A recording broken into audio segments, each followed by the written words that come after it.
Okay, so after this video you've got a challenge coming up where you need to take 5 inputs from 5 text boxes and output all of those inputs in a kind of sentence like this silly example here.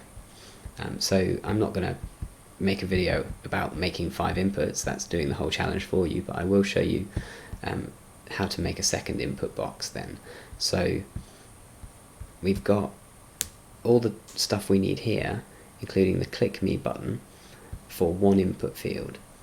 Let's make another input field. I can literally take the what's your name text and the input type equals text lines, copy them and paste them again. I'm going to start spacing my code out a bit better as well so I know what's what.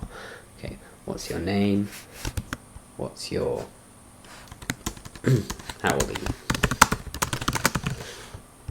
Input type equals text, that stays the same, but this does not want to be the same. Okay, you will run into strange problems if you call things the same thing. As in, if you have 2 things with the same ID, because it's ID, it's kind of supposed to be unique. So I'm changing this one to textbox2. Let's run that.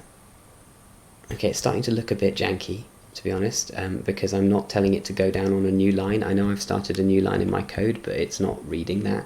So I actually need to manually put what's your name, input type equals textbox blah, and then on the next line a little break tag. A little break tag underneath each of those 2 sets. Okay, it doesn't look very nice, it doesn't look all in line or anything, but at least now each thing is on a new line. So that's the break tag. Anytime you want to actually force it to go down a line. Okay, so I've got 2 text boxes. What's your name? David. How old are you? I'm obviously 19. When I click, it still just says hello David because I haven't coded it to do anything with the second input box yet. So I've called that box textbox2, and if I go over to JavaScript now, I can do some copy pasting as well. So I've got let's change this right now actually before we move on. It's not good to call it text. I've now got 2 questions, 2 input fields, so let's call this name. Let's even go back to the HTML. I don't like it being called textbox1. Let's call it name textbox. So var name equals document.get element by ID name textbox dot value.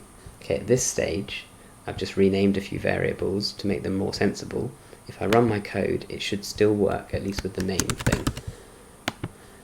Okay, it doesn't. I've broken something. Text is not defined on JavaScript line 8, I think. Okay, JavaScript line 8. It says it doesn't like text. That's because I've called it name now. So it's good that it gave me a message about that, because when it says something is not defined, that means you've probably used a variable name where you haven't actually declared that variable. So actually that should say hello name, and that should say hello name too. And now it makes more sense actually. Okay, I'm back to where I started, but I'm in a good place because now let's say underneath where I get the name variable, I'll go their age equals document.getElement.byId, all of that same stuff. So the line of code is going to look very similar to var name equals, but it's not name text box. How old are you? There it is, that's the text box. Now I called it text box 2, let's call it age text box now. Var age equals document.getElement.byId age text box dot value.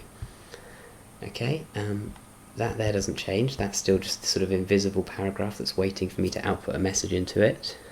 Let's say in the console, hello name, you are age years old. Run the code first. It's not going to work if I just go and click the button without rerunning my code after I've made a change. What's your name? David. Like I said, I'm 19 obviously. Hello David, you are 19 years old. It's picked up 19 from that box and used it correctly in that message. So that means I should also be able to say hello name, you are is old. No brackets needed at the end of that line, because it's a thingy equals line, not a console.log command.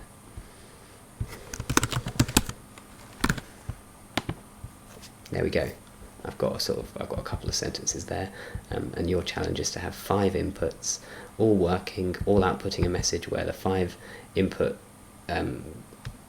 text messages get put into a sentence which makes sense.